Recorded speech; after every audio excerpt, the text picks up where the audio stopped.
Well, this comes as a surprise to no one, but Michael Proctor is absolutely wreaking havoc on not only Massachusetts and how law work is done there, but in Boston and Canton specifically, because we got more information that just came out about Michael Proctor and what his 13 years of data is now going to show. We're going to get into the details here. We've got some emails, we've got some text messages, and some more things that are being affected by Michael Proctor's misconduct and lack of professionalism and lack of integrity, despite what Yuri Buchanan says. Check this out from Boston News 25. We actually covered this in another video, but I want to give you guys a refresher before we move into the new content. Check this out.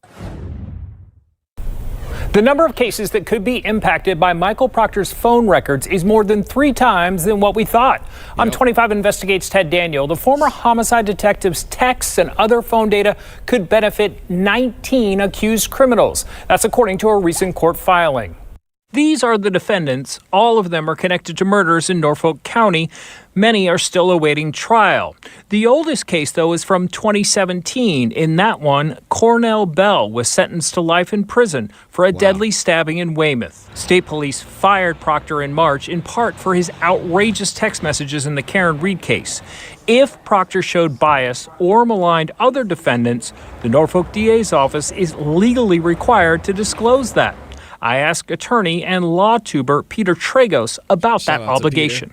It sounds like the prosecutors are trying to do their duty, which is absolutely what they should do. If there's any chance this is exculpatory, if there's any chance these defendants are entitled to this information, let these lawyers know, let these defendants know, turn it over, and let the chips fall as they may.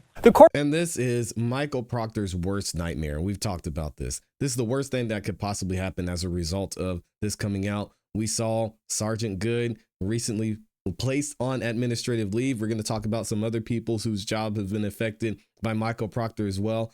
It's getting wild. Court filing says the Norfolk DA's office is done searching the phone data from the feds and has already turned over everything it's required to the court. All the data remains under a protective order, so we don't know what, if any, impact it will have on those 19 cases. For 25 Investigates, I'm Ted Daniel. Shout out to Ted Daniels. Now we've got some more updates because the DA, the DA's office is now in the process of reviewing some of the data that was received from the federal investigation.